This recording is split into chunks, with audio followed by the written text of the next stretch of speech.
The Mike Hosking Breakfast, 6 to 9 weekdays on Newstalk ZB. G'day there, as Darleen Tana continues her Woe Is Me, I've Been Wronged roadshow. We might like to look to a little bit of history for some advice and some instruction. We have, of course, been here before. I believe it began with Ella Mankopu many years ago. Another woman with very similar grievances to Tana's, not fair, woe is me, hard done by, all that sort of stuff. She was part of the alliance in the early days of MMP when these new list members rolled into the parliament on nothing more than a party's whim and set about causing trouble. Isn't it remarkable to think, 3 decades later, we still haven't learned how to run the system properly. It's become embarrassingly obvious the Greens aren't up to much when it comes to candidate selection.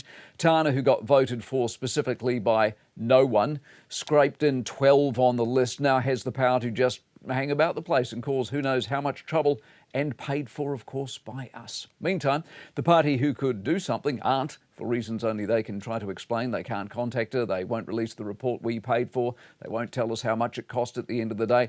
They're twisting themselves into indigestion over the waka-jumping law that would solve their problems, except for the fact that they've banged on so loudly about it being unfair. Here is the most important part of this. Chloe Swarbrick, leader, co-leader, has aspirations. She openly states she can take her party and overtake Labor as a majority player on the left-hand side of the political landscape of this country. But how can she even begin to do that when she can't even run the place the size it is? How do you appeal to, say, 28, 29, 30% of New Zealanders when at 12 or 13 you look like a shambles, a dysfunctional, indecisive, dithering shambles? If all they aspire to be is a minor noisemaker yapping away on the sidelines of an MMP system that allows increasingly fringe operators a seat or two, then this would be just another amateurish mess. But when you see yourself in the mainstream, you gotta act like you belong there.